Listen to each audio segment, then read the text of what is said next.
और मध्य प्रदेश में अब तक की जो कुल वोटिंग है वो 32.38% लोगों ने वोट कर दिया है। तो वोटिंग परसेंटेज अब शनय शनय बढ़ रहा है और आगे आने वाले समय में हम उम्मीद कर रहे हैं कि पिछली बार 2019 के मुकाबले 2024 में अधिक से अधिक मतदान हो और पिछले 3 चरणों में जो वोटिंग परसेंटेज रहा है उससे भी कुछ आगे बढ़कर ये मतदान हो। चूंकि चुनाव आयोग की तरफ से जो प्रयास है वो 100% मतदान का हमेशा रहा है, लेकिन वोटिंग परसेंटेज जब से वोटिंग की प्रक्रिया भारत में शुरू हुई है, भारत की आजादी के बाद से अब तक जो वोटिंग परसेंटेज है वो हर चुनाव में बढ़ा है।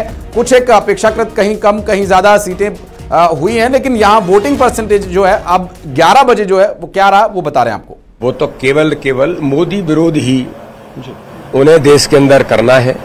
मोदी जी को बदनाम करना चाहते हैं तो जितना मोदी पर प्रहार करते हैं उतना मोदी और ताकत से बढ़ते हैं जी। तो इसलिए प्रधानमंत्री जी ने जो कहा है वो पूरा देश भी इस बात को अच्छे से माननीय प्रधानमंत्री जी की बात को जान रहा है। एक बात और कह रहे हैं मोदी जी की विपक्ष को इस बात से मतलब नहीं कि वो कितनी सीटें ला रहा है, उसे इस बात से चिंता है कि बीजेपी की एजेंडा के जो अलायंस है उसकी 400 से ज्यादा सीटें ना आ जाए। देखिए, प्रधानमंत्री नरेंद्र मोदी जी के नेतृत्व में आज देश की जनता ने, ये आम चुनाव है जी और चुनाव जनता मत करती है, इसलिए इस चुनाव में जनता ने तय किया है कि भारत के प्रधानमंत्री मोदी जी को मात्र प्रधानमंत्री नहीं बनाना, प्रधानमंत्री तो बनाना ही है लेकिन प्रचंड बहुमत से बनाना है।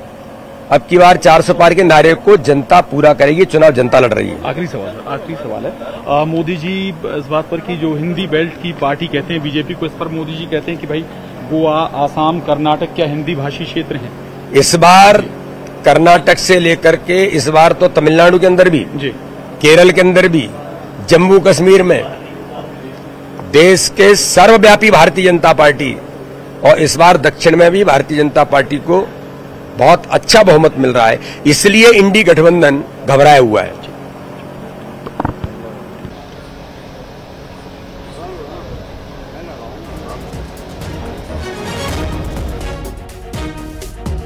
दिखा रहे हैं अभी 32.38% मतदान हो चुका है। विवेक त्रिपाठी जी लगातार कांग्रेस पार्टी का पक्ष रखते हैं, उनसे भी एक रिएक्शन इस पर लेना चाहेंगे। विवेक जी, आपने सुना वीडी शर्मा जो बोल रहे थे उससे भी मिला जुला और वोटिंग परसेंटेज से मिला जुला एक छोटा सा प्रश्न आपसे रहेगा कि जिस तरह की अभी रणनीति रही है, मुद्दों से इतर नेताओं को ज्यादा बढ़ चढ़कर दिखाया जा रहा है।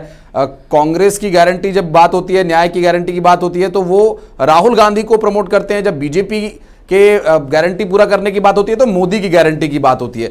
अब पार्टियों से ऊपर उठकर नेताओं के चेहरे हावी हो रहे हैं, क्या ये भी एक कारण रह सकता है वोटिंग परसेंटेज कम होने का? देखिए, वोटिंग परसेंटेज कम होने के जो मैं 2 प्रमुख कारण समझता हूं। जब मोदी जी विपक्ष में थे तो मोदी जी ने बहुत सारी गारंटियां दी, उन गारंटियों से प्रभावित होकर देश की जनता ने उनको आशीर्वाद दिया। 10 साल एक बहुत लंबा समय होता है मोदी जी को अपनी गारंटियां पूरी करने का।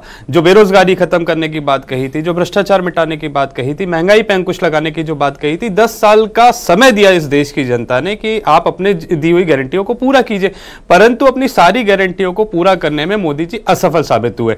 10 साल के बाद आज वो 2047 तक का समय मांग रहे हैं। तो निश्चित ही जो वोटर जब घर से निकलता है वो देखता है कि सत्ता के लालच में भाजपा पूरे देश भर में जिस तरीके से लोकतंत्र को दूषित करने का कार्य कर रहा है, निरंतर विपक्षी दलों को खत्म करने का प्रयास कर रहा है, ऐसे लोगों के साथ गठबंधन कर रहा है जिनको पूर्व में वो भ्रष्टाचारी कहा करता था और अनगल उन पर आरोप लगाया करता था, परंतु सरकार बनाने के लिए उन्होंने उनसे भी हाथ मिलाने से मैं समझता हूं परहेज नहीं किया। तो देश की जनता ने देखा कि आज भाजपा देश की राजनीति को कितने निम्न स्तर पे लेकर जा रही है। चंडीगढ़ में महापौर का चुनाव होता है, महापौर में सिर्फ अपने प्रत्याशी को जिताने के लिए सरकारी मशीनरी का जो दुरुपयोग हुआ वो हमने वीडियो के माध्यम से पूरे देश की जनता काम तो कांग्रेस पार्टी भी कर रही है। आपने जो इंडिया गठबंधन जो अलायंस बनाया उसमें तो कई ऐसी पार्टियां भी हैं जो कांग्रेस पार्टी की विचारधारा से मेल नहीं खाती है। शिवसेना जैसी पार्टी जो हिंदुत्व की बात करती है, हिंदूवादी होने का दावा करती है, वो भी आपके इंडिया अलायंस में शामिल है।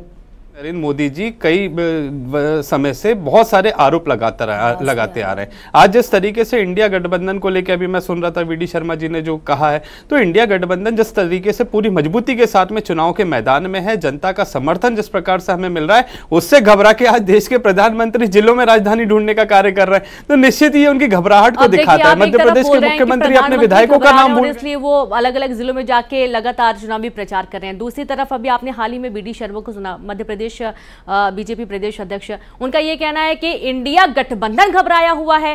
लगातार तमाम मंचों से प्रधानमंत्री तो दावा कर ही रहे हैं कि हम 400 पार जा रहे हैं, और अभी भी लगातार चाहे आप गृह मंत्री अमित शाह को सुन लीजिए, चाहे प्रधानमंत्री को सुन लीजिए, चाहे बीडी शर्मा को सुन लीजिए, और चाहे मुख्यमंत्री मोहन यादव को सुन लीजिए। विवेक जी, घबराया कौन हुआ, ये तो देश की जनता देख रही है ना। आज देश के प्रधानमंत्री जिलों में जाके राजधानी को ढूंढ रहे हैं, मध्य प्रदेश के मुख्यमंत्री अपने विधायकों का नाम भूल गए, उनका क्षेत्र भूल गए। तो निश्चित ये वीडियो के माध्यम से देश की और प्रदेश की जनता देख रही है। 8 सीटों पे आज मतदान हो रहा है, उन समस्याओं पे, जिन समस्याओं पे आपने कार्रवाई करने का 5 साल पहले, 10 साल पहले, क्योंकि वोटिंग परसेंटेज जान लेना बहुत ही महत्वपूर्ण है। इस वक्त वोटिंग परसेंट की क्या स्थिति बनी हुई है वो दिखाते हैं। सीधे रुक करते हैं आशीष के पास। बिल्कुल, और इलेक्शन सेंटर में स्वागत है। और ये जो दृश्य आप देख रहे हैं, ये ऐतिहासिक घाट है, और यहां पर चलने वाली नाव ये दिखाएंगी कि किस सीट पर कितना प्रतिशत मतदान अब तक हुआ है। चाहे इंदौर, धार, रतलाम, झाबुआ, ये सभी वो सीटें हैं जहां पर आज वोटिंग हो रही है, जिस पर हम अपने खास मेहमानों से चर्चा भी कर रहे हैं। और ये देखिए खूबसूरत दृश्य हम आपको दिखा रहे हैं। और यहां पर जो तैरता हुआ वोटिंग प्रतिशत है सुबह 11 बजे का, देवास में 35.83% मतदान अब तक हो चुका है। और ये ताजा अपडेट है क्योंकि 9 बजे एक आधिकारिक चुनाव आयोग की तरफ से जो आंकड़ा जारी किया गया था, अब 11 बजे, चूंकि हर 2 घंटे में आधिकारिक आंकड़ा चुनाव आयोग जारी करता है, और 32.62% धार में मतदान अब तक हुआ है। ये 11 बजे तक के ताजा आंकड़े हम आपको दिखा रहे हैं। और ये जो वोटिंग परसेंटेज है, जिसे हम बार बार ये उम्मीद कर रहे हैं कि वो कुछ बढ़े आगे और जाए, तो इसी तरह से वोटिंग परसेंटेज 11 बजे इंदौर में जो है 25 के आसपास पहुंच गया। अपेक्षाकृत कुछ गति यहां पर जरूर पकड़ी है। मतदाताओं ने वोटिंग करने के लिए अब मतदान केंद्रों तक वो पहुंच रहे हैं। भले ही यहां पर जो फाइट है, जो लड़ाई है, वो अभी एक तरफा नजर आ रही है, लेकिन अगर बात करें खंडवा लोकसभा सीट की, तो यहां पर 31.87% वोटिंग अब तक हो चुकी है। 11 बजे तक का ये ताजा आंकड़ा है, इलेक्शन कमीशन की तरफ से जारी किए गए आंकड़े, जो हर 2 घंटे में अपडेट करते हैं इन आंकड़ों को। और 11 बजे तक का जो अपडेट है, इंदौर के बाद कुछ और लोकसभा सीटों पर लिए चलेंगे आपको। खरगोन लिए चलते हैं, जहां पर 33.52% तक मतदान अभी हो चुका है। और आगे खरगोन में वोटिंग परसेंटेज कितना रहेगा फिर बताएंगे आपको। आधिकारिक आंकड़ों के साथ साथ जो हमारी टीम वहां से ग्राउंड जीरो से आंकड़े दिखा रही है, वो भी आप तक पहुंचाएंगे। मंदसौर की अगर बात करें तो 34.12% मतदान अब तक मंदसौर के मतदाताओं ने अपने ईवीएम मशीनों में कैद कर दिया है। और इसके अलावा कुछ और लोकसभा सीटों पर जाएं, जहां पर रतलाम, झाबुआ की अगर बात करें तो ये वो महत्वपूर्ण सीट है जहां से बड़े चेहरे चुनावी मैदान में है। और 34.04% वोट अब तक यहां की जनता ने डाल दिया है। और इन वोटिंग की प्रक्रिया में हिस्सा लेने वाले उन सभी मतदाताओं की हम बात कर रहे हैं जो अभी तक वोट डाल चुके हैं या फिर आगे डालने वाले हैं। उज्जैन लोकसभा सीट की हम बात करें तो 34.25% मतदान यहां पर हो चुका है। उज्जैन में मुख्यमंत्री डॉक्टर मोहन यादव भी वोट डालने गए थे। और ऐसे बड़े चेहरे जो वोट डालने के लिए जब जाते हैं तो एक प्रभाव जरूर पड़ता है वहां के आसपास के लोगों पर, जो भी अपने घरों से वोट डालने के लिए निकलते भी हैं। और ये अब तक के ताजा आंकड़े थे और ताजा आंकड़े आप तक पहुंचाएंगे। वापस चलते हैं स्टूडियो रीनू यादव के पास। आशीष, और बहुत ही सुंदर तरीके से आपने परसेंटेज बताए हैं, क्योंकि जिस तरीके का परसेंटेज आ रहा है उस पर चर्चा करना भी बहुत महत्वपूर्ण हो जाता है। तो सबसे पहले तो हम गुंजन जी का रुख करते हैं। गुंजन जी, संतोषजनक है आपके लिए वोटिंग प्रतिशत? देखिए, 11 बजे तक जो आंकड़े हैं ये एकदम ठीक है। 35% के आसपास का वोटिंग परसेंटेज दिख रहा है। अभी शाम 6 बजे तक का समय है। बिल्कुल आज मंडे का डे है, थोड़ा बहुत सारी चीजें होती हैं। अभी भी मैं जनता से अपील करूंगी कि शाम तक का समय है, जो नहीं निकले हैं अपने घरों से निकलें और मतदान अवश्य करें। दूसरी बात, मैं विवेक जी को सुन रही थी, वो बार बार कह रहे थे कि मोदी सरकार ने भ्रष्टाचार खत्म करने का काम किया था, लेकिन हुआ नहीं है, मोदी सरकार ने गठबंधन कर लिया है। तो मैं उस बात का खंडन करना चाहूंगी। गठबंधन अगर किसी ने किया है तो वो इंडी गठबंधन के नाम से जनता को भ्रमित करने का काम किसी ने किया है, वो तो कांग्रेस सरकार ने किया है। भ्रष्टाचार मिटाने की ये बात करते हैं जब भारतीय जनता पार्टी कार्रवाई कराने की काम करती है या भ्रष्टाचारियों को अंदर करने का काम करती है, तो ये संवैधानिक संस्थाओं पे इल्जाम लगाते हैं। ईडी, सीबीआई जैसी संवैधानिक संस्थाएं जब दल के साथ गठबंधन नहीं की है गुंजन जी? मेरी बात कंप्लीट होने दीजिए, मैं उसमें भी आऊंगी, आपके सवाल का जवाब भी दूंगी। जिस तरह ये इल्जाम लगाते हैं संवैधानिक संस्थाओं पे, ये इलेक्शन कमीशन पे इल्जाम लगाते हैं, जहां ये हार रहे होते हैं वहां ईवीएम मशीन पे इल्जाम लगाते हैं, ये ईडी सीबीआई जैसी संवैधानिक संस्थाओं पे इल्जाम लगाते हैं, ये संविधान का अपमान कर रहे हैं। इस तरीके के विपक्ष में होते हुए आरोप प्रत्यारोप इनको शोभा नहीं देता। गठबंधन की ये बात करते हैं, अरविंद केजरीवाल जी का वीडियो आप सुनिएगा, उन्होंने कहा था मैं अपने बच्चों की कसम खाता हूं कि कांग्रेस के लोगों के साथ कभी गठबंधन नहीं करूंगा। कहां गया आज उनका बयान, कहां गया आज इनके बाकी नेताओं का बयान? ये परिवारवाद को पनपाने वाले, पालन पोषण करने वाले कांग्रेस सरकार है। आप किसी भी क्षेत्र में चले जाएं, वहां सिर्फ एक ही परिवार का काम चल रहा है, सिर्फ कुर्सी सत्ता के लिए। तो दक्षिण भारत में भी परिवारवाद चल रहा है, वहां पर बीजेपी जाकर गठबंधन कर रही है, इसमें कोई बड़ी बात नहीं है। देखिए आप देखिए, आप मुझे बात बताएं, आप मुझे बात बताएं, पूरा टाइम आपको नहीं देंगे ना? अरे मैडम मैडम पूरा टाइम आपको थोड़ी ना देंगे। हमारे साथ और भी कुछ खास मेहमान जुड़े हैं, जयंत सर जुड़े हुए हैं। जयंत जी, अभी तक का वोटिंग प्रतिशत और आगे क्या उम्मीद लगती है? क्योंकि मध्य प्रदेश का चौथा और आखिरी चरण है, वोटर में उत्साह तो हम देख ही पा रहे थे, सुबह जबरदस्त उत्साह से भरपूर थे। तो क्या लग रहा है आपको कि पिछले 3 चरण की तुलना में ये और आगे बढ़ेगा? मुझे लगता है बढ़ना चाहिए, क्योंकि अमित शाह जी ने तो आके यहाँ पे भारतीय जनता पार्टी के जितने भी नेता हैं सबसे कहा है कि जिनके क्षेत्रों में वोटिंग परसेंटेज कम होगा तो उसका खामियाजा उनको भुगतना पड़ेगा। तो ये एक उनके लिए चैलेंज भी है। अब इसके बावजूद भी यदि नहीं बढ़ता है तो फिर जरूर लोगों का चुनाव में कुछ रुचि कम हो रहा है ऐसा लगता है। और भारतीय जनता पार्टी कह रही कि हमारे सारे वोटर निकले हैं, कांग्रेस के नहीं निकले हैं, और कांग्रेस वाले कहते हैं कि हमारे सब वोटर ने वोट किया है जी। और हाँ, ये बहुत सही बात कही आपने। ये डिफरेंशिएट कैसे कर पा रहे हैं कि हमारा वोटर है जो नहीं निकला है, जो निकल रहा है वो हमारा वोटर है, उसी तरह का दावा है जिस तरह की हर पार्टी अपना इलेक्शन के समय जीत का दावा करती है। जिस तरह से अभी गुंजन जी कह रही हैं और उनके पार्टी के कई बड़े प्रवक्ता कह रहे हैं कि 29 की 29 सीटें आ रही है, कांग्रेस पार्टी कह रही है कि हम जीत रहे हैं। तो ये दावे चलते रहेंगे जब तक 4 तारीख का वो दिन नजदीक नहीं आ जाता। विवेक जी समय मांग रहे थे बीच में, गुंजन जी की बात को कुछ वो कोट करना चाह रहे हैं। विवेक जी, आप उनकी बात का जवाब देंगे या मैं प्रश्न करूं अपना? आप प्रश्न भी कर सकते हैं, पहले मैं उनकी बात की जवाब देना चाहता हूं। जिस तरीके से उन्होंने आरोप लगाया कि कांग्रेस बार बार स्वतंत्र एजेंसियों को जांच के कटघरे में खड़ा करती है।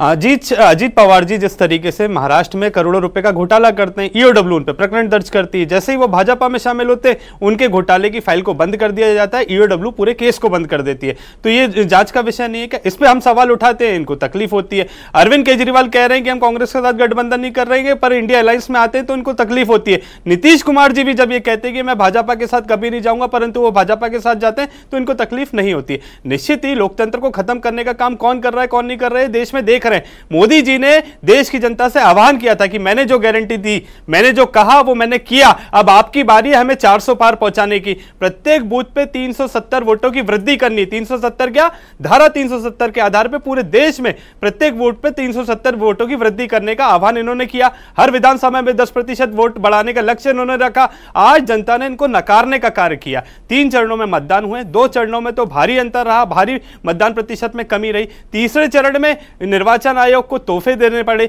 उसके बाद थोड़ा बहुत वोटिंग परसेंटेज बढ़ा, परंतु पिछली बार से कम रहा। निश्चित ही जनता ने इनको नकार के एक संदेश दे दिया है कि मोदी गारंटियां देश भर में विफल साबित हो गई है। धारा 370 के नाम पे पूरे देश में वोट मांग रहे हैं, परंतु आज जब कश्मीर में वोटिंग हो रही है तो भाजपा का प्रत्याशी वहां पे चुनाव नहीं लड़ रहा। तो ये इनकी कथनी और करनी में अंतर है। 2 चरित्र क्यों? राजनीति में अगर आपने कहा, आपने गारंटी ली कि मैं भ्रष्टाचार को खत्म करूंगा, तो भ्रष्टाचारियों को अपनी पार्टी में शामिल करा के आप जनता को विवेक जी अब मेरा संदेश दे रहे हैं, ये उसका परिणाम आपने जवाब दे दिया। अब मेरा प्रश्न, एक छोटा सा प्रश्न सर, आप बार बार गठबंधन और जो पार्टी में पहले नकारात्मक राजनीति कर रहे थे ऐसा आरोप लग रहे थे और फिर वो भाजपा के साथ आ गए, इसका सवाल बार बार आप कर रहे हैं।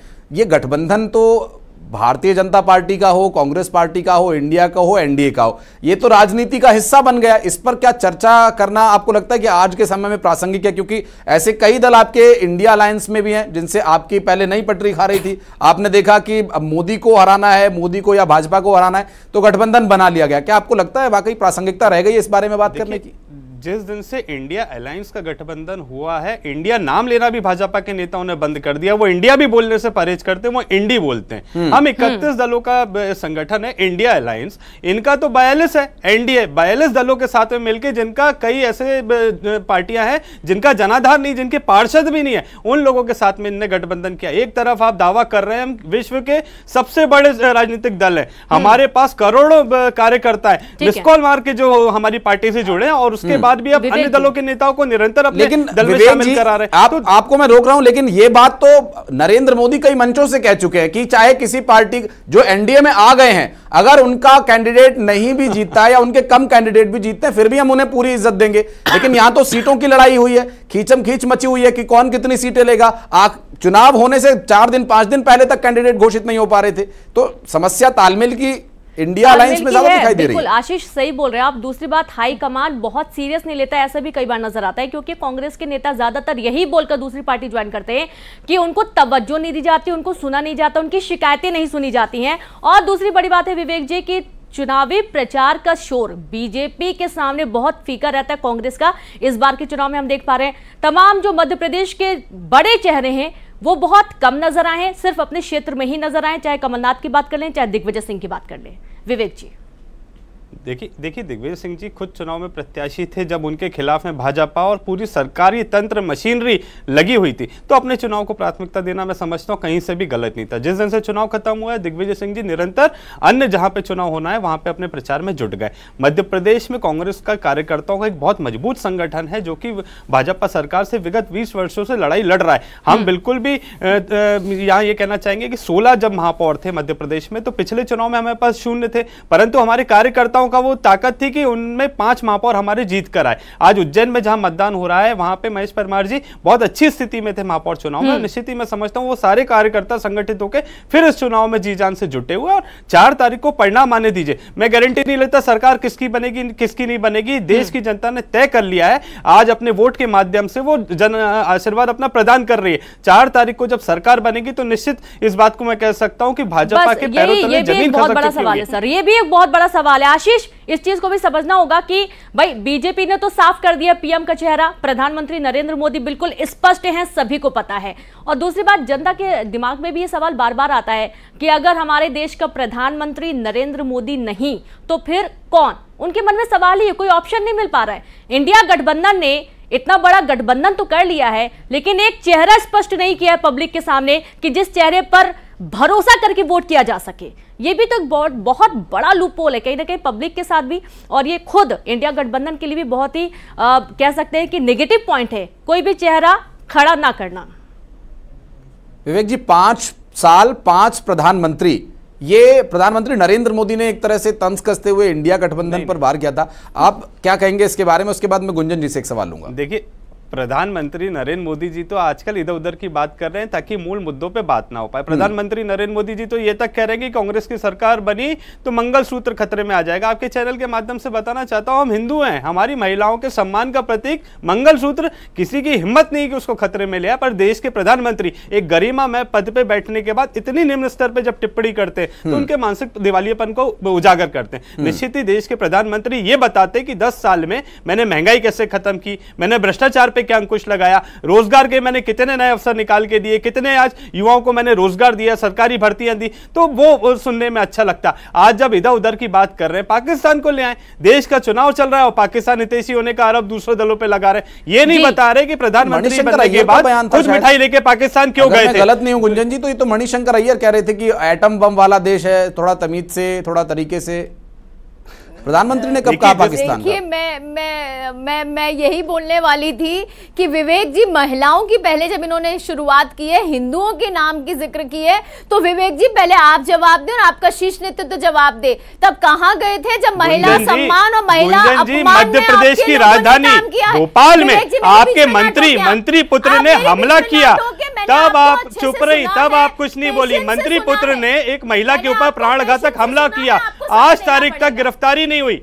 मणिपुर में आपके कितनी केंद्रीय मंत्री गई, इस पे आप जवाब नहीं देंगे। इस पे गुंजन जी आप सरकार में हैं, आपको प्रश्नों का जवाब देना पड़ेगा। इधर उधर की बात मत कीजिए, जो मूल प्रश्न है उस पे जवाब दीजिए। अब आप सुने, जब गुंजन जी बताइए फिर, अगर हम सुनेंगे आप जब ये बताएंगी कि उस मंत्री पुत्र को कब गिरफ्तार किया जाएगा, जब आप ये बताएंगी तो हम इस बात को सुनेंगे। ठीक है, परंतु आप इधर उधर की बात करेंगे। विवेक जी के सवाल का भी जवाब दे दीजिएगा, विवेक जी के सवाल का भी जवाब दे दीजिएगा। पहले गुंजन जी को सुनिए, गुंजन जी को तो सुना आप सुनेंगे तभी तो देंगे जवाब। सुनिए विवेक जी प्लीज शांत हो जाइए प्लीज।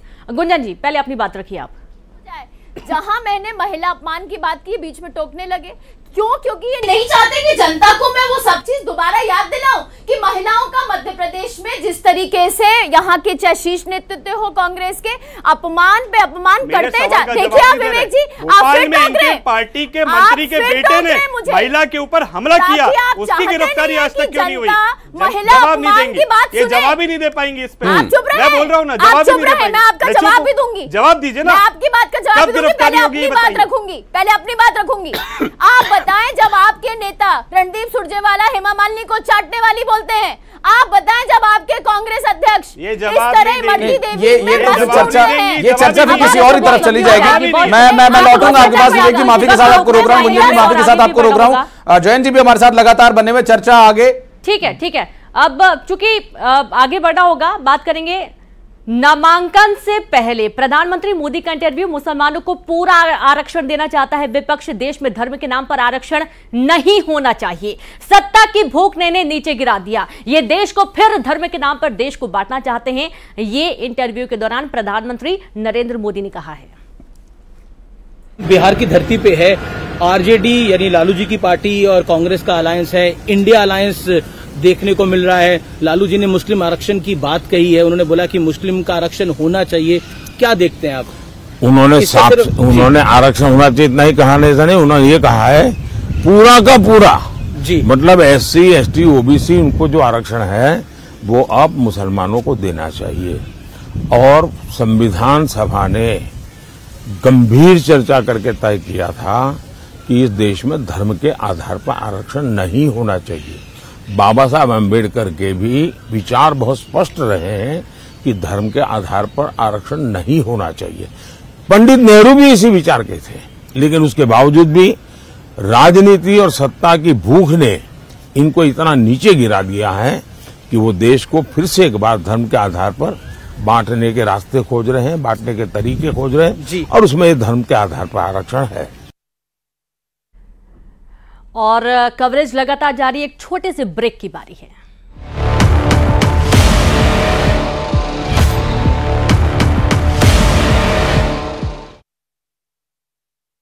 ये कितना अच्छा लग रहा है। न्याय से एक अच्छा मौका आया है।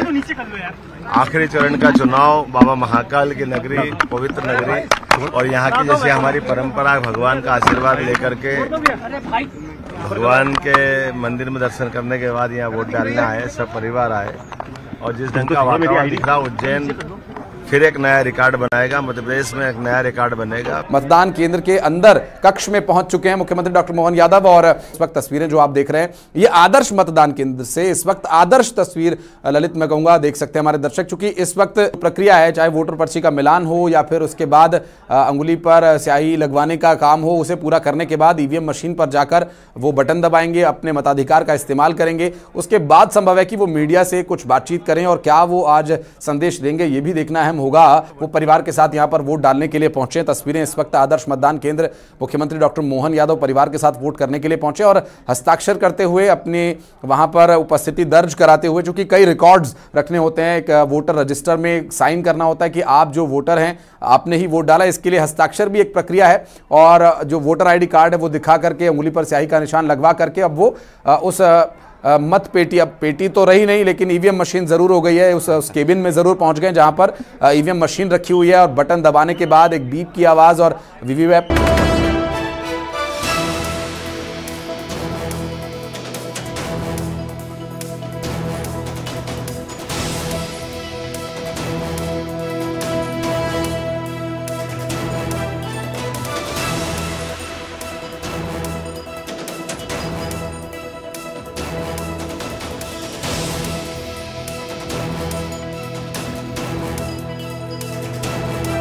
पापा का जो निशान आपने जिस पर भी वोट डाला, आप जो बतौर वोटर जिस भी निशान पर वोट डालेंगे वहां पर एक उस निशान पर वोट डला है या नहीं उसकी एक प्रति निकल कर आती है। और अब देखिए उंगली पर लगी स्याही का निशान दिखाते हुए मुख्यमंत्री डॉक्टर मोहन यादव परिवार के साथ यहां पर वोट डाल चुके हैं। तस्वीरें इस वक्त अपने दर्शकों को हम दिखा रहे हैं, लेकिन अब बड़ी बात यह होगी कि संदेश ललित क्या देते हैं मुख्यमंत्री डॉक्टर मोहन यादव, ये भी सुनना महत्वपूर्ण होगा। पर बीजेपी में आपको ये कभी नजर नहीं आएगी। उनका बड़े से बड़ा राजनेता, छोटे से छोटा कार्यकर्ता वो वोट कास्ट करने जरूर पहुंचता है, और वहां पर भी मनोभाव इसी तरह से कार्यकर्ता जब पहुंचता है तो उसे लगता है वो पार्टी को और लोकतंत्र को मजबूत कर रहा है, और नेता जब पहुंचता है तो उसे ये लगता है कि ये उसकी जिम्मेदारी है, और अपनी जिम्मेदारी को डिलीवर करने के बाद वो लोगों को प्रेरित करता है उनकी जिम्मेदारी निभाने के लिए। तो मुझे इस बात की प्रसन्नता है कि आज हम अपने उज्जैन में वोट भी डाला है, और भगवान की दया से एक अच्छा मौका आया है। आखिरी चरण का चुनाव बाबा महाकाल की नगरी, पवित्र नगरी, और यहाँ की जैसे हमारी परंपरा, भगवान का आशीर्वाद लेकर के भगवान के मंदिर में दर्शन करने के बाद यहाँ वोट डालने आए, सब परिवार आए, और जिस ढंग का वातावरण दिख रहा, उज्जैन फिर एक नया रिकॉर्ड बनाएगा, मध्य प्रदेश में एक नया रिकॉर्ड बनेगा। मतदान केंद्र के अंदर कक्ष में पहुंच चुके हैं मुख्यमंत्री डॉक्टर मोहन यादव, और इस वक्त तस्वीरें जो आप देख रहे हैं ये आदर्श मतदान केंद्र से इस वक्त आदर्श तस्वीर ललित मैं कहूंगा देख सकते हैं हमारे दर्शक, चूंकि इस वक्त प्रक्रिया है, चाहे वोटर पर्ची का मिलान हो या फिर उसके बाद अंगुली पर स्याही लगवाने का काम हो, उसे पूरा करने के बाद ईवीएम मशीन पर जाकर वो बटन दबाएंगे, अपने मताधिकार का इस्तेमाल करेंगे। उसके बाद संभव है कि वो मीडिया से कुछ बातचीत करें, और क्या वो आज संदेश देंगे ये भी देखना अहम होगा। वो परिवार के साथ यहां पर वोट डालने के लिए पहुंचे। तस्वीरें इस वक्त आदर्श मतदान केंद्र, मुख्यमंत्री डॉक्टर मोहन यादव परिवार